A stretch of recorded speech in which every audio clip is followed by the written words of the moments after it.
안녕하세요. 유득공의 발해고입니다. 유득공. 본관은 문화, 호는 영제 고운당이다. 1748년 영조 24년에 태어나 1807년 순조 7년에 사망했다. 조선후기 북학파 계열의 실학자로 젊어서 박지원, 홍대용, 박재가 등과 교유하였다.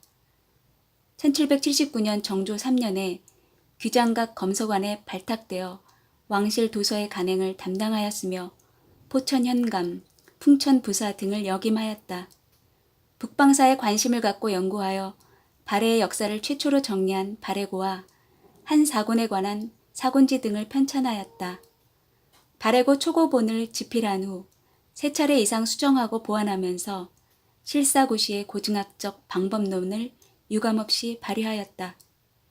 이외에도 우리 역사를 노래한 21도 회고시, 한양의 세시풍속을 기록한 경도잡지, 2차례의 연행 기록인 난양록과 연대제의록 등 다양한 저수를 남겼다. 유득공의 서문. 고려는 발해사를 편찬하지 않았으니 고려가 부진했음을 알겠다. 옛날에 고씨가 북쪽에 살면서 고구려라 하였고 부여씨가 서남쪽에 살면서 백제라 하였으며 박석 김씨가 동남쪽에 살면서 신라라 하였으니 이들이 삼국이다. 마땅히 삼국사가 있어야 하는데 고려가 이를 편찬하였으니 옳은 일이다.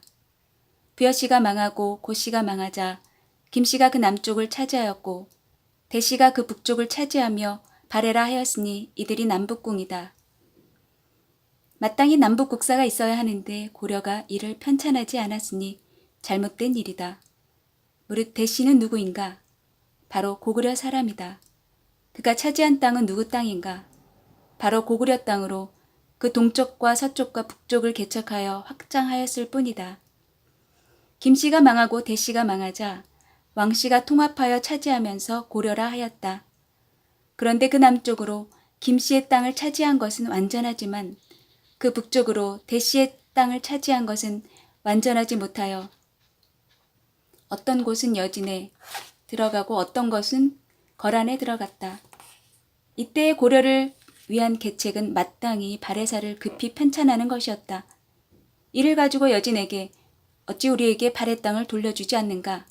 발해 땅은 고구려 땅이다.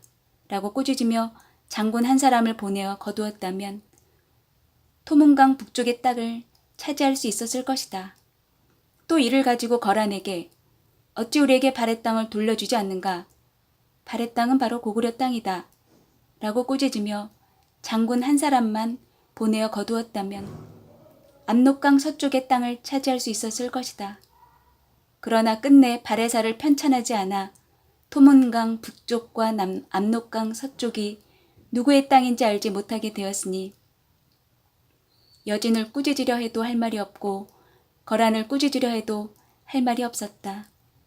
고려가 마침내 약소국이 되고 만 것은 발해의 땅을 얻지 못하였기 때문이니 탄식을 금할 수가 없구나. 또 어떤 사람은 발해가 요 나라에 멸망되었으니 고려가 무슨 수로 그 역사를 편찬하겠는가 라고 말하지만 이것은 그렇지 않다. 발해는 중국을 모범으로 삼았으니 반드시 사관을 두었을 것이다. 수도 호란성이 함락될 때 세자 이하 고려로 망명한 자가 10여만 명이었다. 그 중에 사관이 없었다면 반드시 역사서가 있었을 것이다. 사관도 없고 역사서도 없었다 하더라도 세자에게 물었다면 역대 왕의 자취를 알 수 있었으며 은계종에게 물었다면 예법을 알 수 있었으며 10여만 명에게 물었다면 모르는 것이 없었을 것이다. 장건장은 당나라 사람인데도 오히려 발해 국기를 지었으니 고려 사람만이 발해의 역사를 편찬할 수 없었겠는가? 아, 문헌이 흩어져 없어진 지 몇백 년 뒤에 비록 편찬하고자 하지만 할 수가 없었다. 내가 귀장각 소속 관료로 있으면서 궁중도서를 상당히 열람하였기 때문에 발해에 관한 사항들을 편찬하여 군신, 지리, 직관, 의장, 물산, 국어, 국서, 속국의 국호를 만들었다. 새가 전지라 하지 않고 고라한 것은 아직 역사서를 완성하지 못하였기 때문이다. 그러니 나 또한 감히 역사가로 자처할 수 없다고 하겠다. 갑진년 1784년 정조 8년 3월 25일 산천의 고금 지명 태백산은 지금의 장백산이다. 길림 오라성 동남쪽에 있으며 동서로 천리나 뻗쳐 있다. 또한 백산이라고 하는데 우리나라는 백두산이라 부르고 만주인은 가이민 상견아린이라 부른다. 산해경에 대왕의 한가운데에 산이 있는데 이름이 불함이다. 숙신의 나라에 있다 라고 했고 위서에 물길국 남쪽에 도태산이 있다고 한 것은 모두 이 태백산을 말합니다. 산 정상에 못이 있는데 주위가 80리나 되며 그 깊이를 헤아릴 수 없다. 북쪽으로 흘러 혼동강이 되고 서남쪽으로 흘러 압록강이 되며 동남쪽으로 흘러 토문강이 된다. 동모산은 지금의 천주산이다. 봉천 부성의 동쪽 20리에 있다. 천문령은 대명일통지에 마땅히 영길주 경계 안에 있다고 하였다. 조어대는 요양성 남쪽 30리에 있다. 전하는 말에 의하면 발해 대씨가 유람하던 곳이다. 송말강은 지금의 혼동강이다. 길림 오라성 동남쪽에 있다. 원류는 장백산에서 나와 북쪽으로 흘러 낙리강, 흑룡강 등과 만나 동쪽으로 흘러 바다로 들어가는데 모두 3,500열이나 흐른다. 신당서에서 송말 말 같은 송말수에 의거하여 산다고 한 것이 바로 이 강이다. 요사의 성종 태평 4년에 조서를 내려 압자하를 고쳐 혼동강으로 불렀다라고 하였다. 성경 통지의 혼동강은 바로 송아리강이다. 일명 압자하 송말강, 송화강이라고 하였다. 홀하나는 지금의 호이하파이다. 영고 탑성 동남쪽에 있다. 원류는 길리모라 경계에 있는 늑복 진화에서 나와 북쪽으로 흐르다 동쪽으로 꺾어져 여러 줄기와 합해진다. 다시 동북쪽으로 꺾어져 피리등호와 만나 옛 회령성 북쪽을 흐른다. 다시 구심리를 흘러 영고탑성 남쪽을 돌다가 다시 꺾어져 북쪽으로 700열이 흘러 홍동강으로 들어간다. 당나라 때 홀하나라고 불렀으며 발해 대씨가 홀 한 줄을 설치하였다. 금나라 때 이름은 금수이다. 또 다른 이름은 안출호수이니 금을 여진호로 안출호라고 불렀기 때문이다. 강물이 이곳에서 발원하기 때문에 금원이라고 불렀다. 이로 인해 나라를 세우고 국호를 금이라 하였다. 명나라 때는 또 호라해하라고 불렀다. 압록강은 예전에 마자수이다. 길리모라성 남쪽으로 970여리에 있다. 원류는 장백산에서 나오는데 서남쪽으로 흘러 봉황성 동남쪽에 이르러 바다로 들어간다. 한서지리지의 현독은 서계 마현에 있는 마자수는 서북쪽에서 흘러 염난수로 들어간 뒤에 서남쪽으로 흘러 서안평에 이르러 바다로 들어간다. 요동군과 현독은 이 군을 지나 2100리를 흘러간다라고 하였다. 흑수는 흑룡강이다. 흑룡강성 동쪽에 있는데 완수라고도 부르고 또 실거나나 알라나라고 부른다. 원류는 계기객 북쪽 경계의 금툭산에서 나오는데 현지인은 오눈화라고 부른다. 여러 작은 강들과 합쳐 동북쪽으로 흐르다가 이포초성 남쪽을 거쳐 내지로 들어간다. 강물이 아극살성의 남쪽으로 흐르다가 다시 꺾어서 동남쪽으로 흘러 흑룡강성을 돈다. 다시 동남쪽으로 흘러 오마나를 받아들이고 다시 동쪽으로 흘러 혼동강과 합류한다. 발해와 신라의 경계. 신당서 발해 전에 발해는 남쪽으로 신라와 접하는데 이하를 경계로 삼았다라고 하였고 가탐 군국지의 신라 천정군에서 발해 책성부까지 39역이라고 하였다. 청일통지의 평양부는 한나라 낙랑군이 있었던 곳이며 고구려 장안성이 있던 곳인데 일명 왕험성이다. 당나라가 안동 도호부를 설치하였는데 나중에 발해에 함락되었다고 하였다. 동국 문헌 비고에 신라가 삼국을 통합한 후 동북쪽으로 천정군의 탄항관을 경계로 삼았는데 천정군은 지금의 덕원부이다. 또 서북쪽으로 당학현을 경계로 삼았으니 지금의 중화부이다.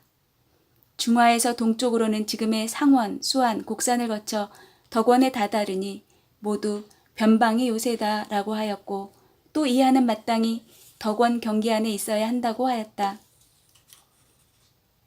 살펴보건대 발해 지리에 대해서는 신당서 발해전이 비록 소략하지만 어느 지역이 어느 부라고 서술한 것이나 오경의 위치는 매우 상세하다. 그러나 요사 지리지에 의해 어지럽게 되었다. 요나라가 발해를 병합하고 주민과 마을을 이주시킬 때 대부분 옛 명칭을 그대로 사용하였는데도 지리지 편찬자가 다시 구별하지 않았던 것이다. 청일통지에 발해가 설치한 오경 15부 62주는 대부분 지금의 길리모라, 영고탄 및 조선 경계에 있었다. 요동의 옛 지역은 비록 발해에 편입되었지만 부주의 설치에 대해서는 전해지는 것이 없다. 요사는 모두 발해의 영토라고 하였지만 실제로는 다 그러한 것은 아니다라고 한 것은 확론이라고 할 수 있다.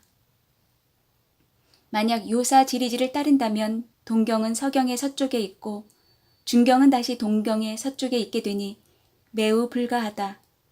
그렇지만 요사 지리지가 아니면 발해 9년의 이름을 볼 수 없다. 그러므로 먼저 신당서 발해전을 서술하고 그 다음에 요사 지리지를 서술하며 산천의 위치를 비정하고 마지막으로 다른 역사서로 함께 증명해야 한다. 그런 뒤에야 오경 15부가 질서정연하게 되어 북쪽으로 흑령강 동쪽의 바닷가까지 미치고 서쪽으로 개완, 심양 등에 이르고 남쪽으로 한경도 덕원부와 평안도, 평양부를 경계로 하는 그 넓이를 비로소 볼 수 있다. 요사지리지의 발해의 군현을 각각 부에 따라 서술하고 있는데 이것은 가죽옷의 옷깃을 잡듯이 개요만 서술한 것이라고 할 수 있다.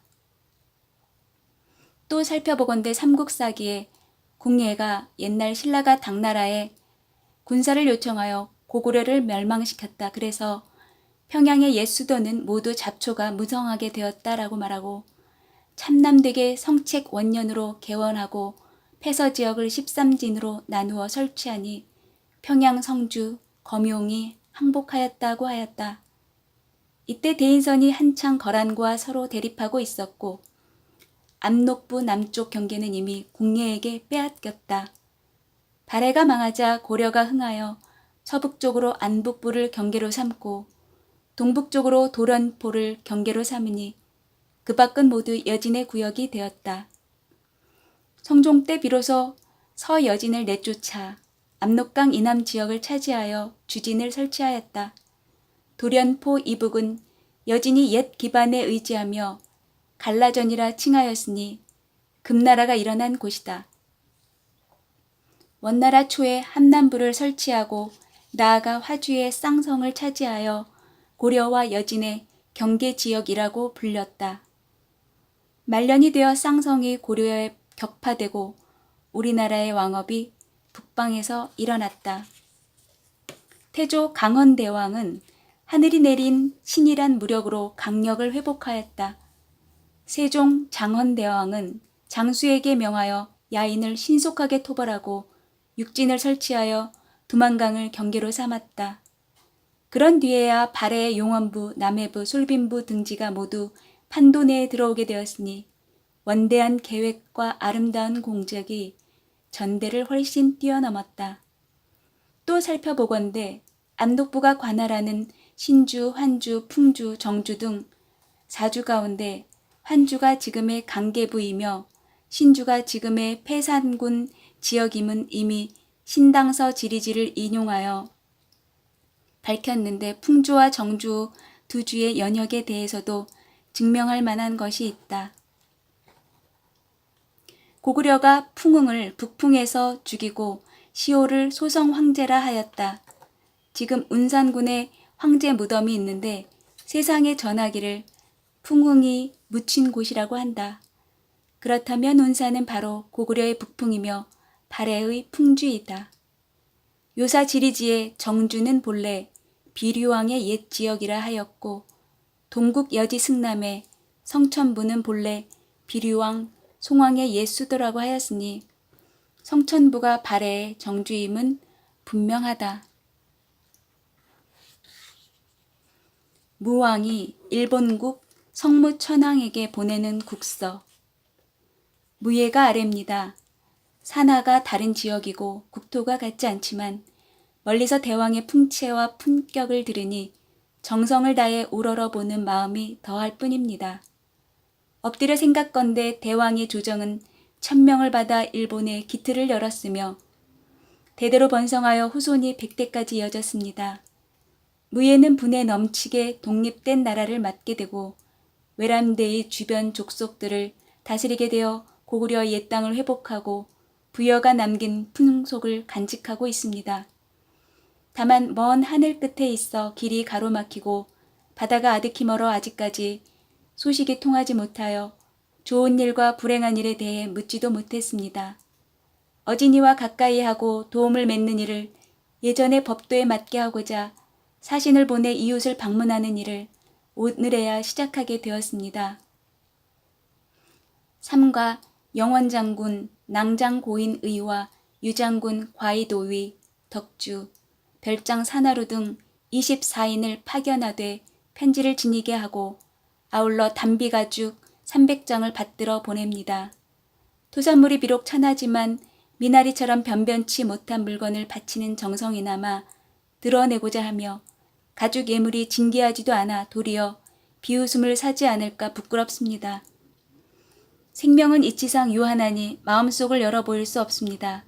그렇지만 수시로 소식을 전하여 영원히 우호관계를 돈독하게 하고자 합니다. 정안국고.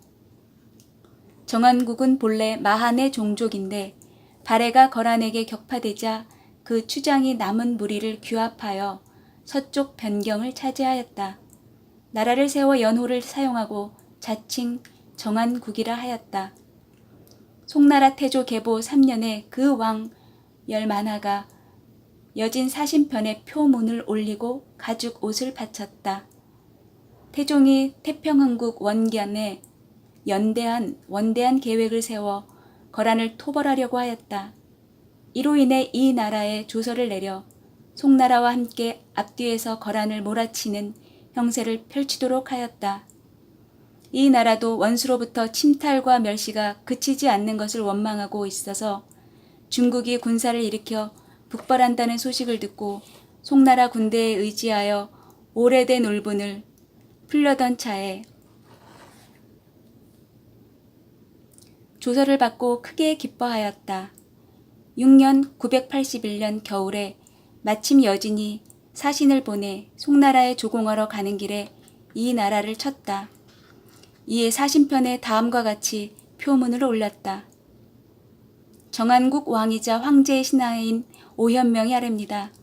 성군께서 천지의 은혜를 펼쳐 동쪽 오랑캐의 풍속을 어루만지시는 시절을 삼가 만나게 되니 신현명은 진실로 기뻐 손뼉치며 머리를 조아립니다. 신은 본래 고구려의 땅에 사는 발해의 유민으로서 한쪽 구석을 차지하여 여러 해를 지내오며 우러러 크나큰 은덕을 받고 한없는 은택을 입어 저마다 제자리를 얻어 본성대로 살아왔습니다. 그런데 근래 거란이 거칠고 사나운 힘만 믿고 국경을 침략하여 성과 요새를 함락하고 사람들을 사로잡아갔습니다. 신의 할아버지는 절개를 지켜 항복하지 않고 무리들과 피난 가서 간신히 살아남아 국력을 길러 지금에 이르렀습니다. 또 부여부가 얼마 전에 거란을 등지고 우리나라에 기순하였으니 저들에게 닥쳐올 재앙이 이보다 큰 것이 없을 것입니다. 마땅히 천자의 조정으로부터 받은 비밀 계획은 정예병을 이끌고 토벌을 돕는 일입니다. 반드시 적에게 보복하고 싶으니 감히 명령을 어기지 않겠습니다. 신현명은 진실로 간절히 원하여 머리를 조아립니다. 그 마지막 서명은 다음과 같다. 원흥 6년 10월 5일에 정한국 왕으로 신하인 현명은 성스러운 황제 앞에 표문을 올립니다. 태종이 우대하는 조서로 대답하였으니 이때 송나라가 거란을 토벌하려고 하였기 때문이다. 단공 2년 989년에 그 나라 왕자가 여진 사신편에 말과 수리깃이 달린 오는사를 바쳤다. 수나 2년 991년에 그 나라 왕자 태원이 여진 사신편에 표문을 올렸으나 그 후로 다시 오지 않았다.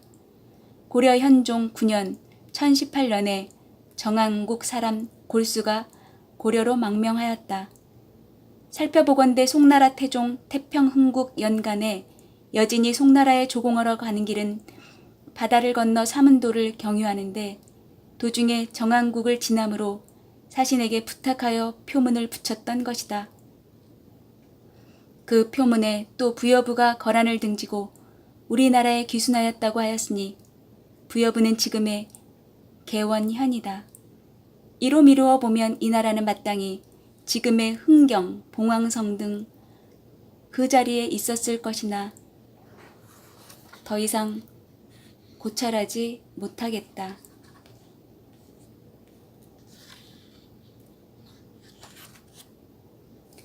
고왕. 고왕은 이름이 조영이며 진국공의 아들이다. 일찍이 고구려의 장수로서 용맹스럽고 말타며 활 쏘는 데 능하였다. 진국공이 죽었을 때 걸사 비우도 패하여 죽자 대조영이 달아났다. 이에 고가 끝까지 추격하여 천문령을 넘자 대조영이 고구려와 말갈 병사를 이끌어 대파하니 이해고만 겨우 살아남았다. 대조영, 발해고의 고왕은 곧바로 걸사 비우에 무리를 병합하여 음루 지역의 동모산에 의거하니 말갈 및 고구려 유민이 모두 그에게 귀의하였다. 드디어 돌궐에 사신을 보내 교섭하였고 부여, 옥저, 조선, 변한 등 바다 북쪽의 10여 나라를 정복하였다. 북쪽으로 바다에 다다르고 서쪽으로 거란이 있으며 남쪽으로 신라와 접하는데 이 하를 경계로 삼았다. 영역은 사방 5,000리이며 호구는 10여만, 정예병은 수만이었다. 중국의 문장을 익혔으며 풍속은 고구려나 거란과 대략 비슷하였다. 성력 698년에서 700년, 연간의 국호를 진이라 하고 또한 진조라 칭하였으며 스스로 즉위하여 진국 왕이 되었다. 호란성을 쌓아 거주하였으니 바로 영주에서 동쪽으로 2000리 떨어진 곳에 있었다. 이때 해와 거란이 당나라에 반란을 일으켜 길이 가로막히니 측천무후가 토벌할 수 없었다. 중종이 즉위하여 시여사 장행급을 보내 위무하니 고왕도 왕자를 당나라에 보내 궁궐에서 중종을 모시도록 하였다. 현종이 개원 원년 713년에 낭장 최흔을 보내 고왕을 좌효위 대장군 발회 군황에 책봉하고 그가 다스리는 곳을 홀한주로 삼아 홀한주 도독을 겸직하도록 하였다. 당나라는 비로소 말갈이란 칭호를 버리고 오로지 발해로만 불렀다. 이때 이후로 대대로 당나라에 조공하였으며 유두 절도부와 서로 방문하였다. 굳센 병사를 부여부에 주둔시켜 거란을 방비하였다. 신라 효소왕 9년 700년에 사신을 보내 신라를 방문하였다. 개원 7년 719년에 고왕이 죽었다. 지금까지 발해의 역사에 대한 발해고를 청취해 주심에 감사드립니다. 다음 시간에 새롭고 좋은 책으로 또 찾아뵐게요. 안녕히 계세요.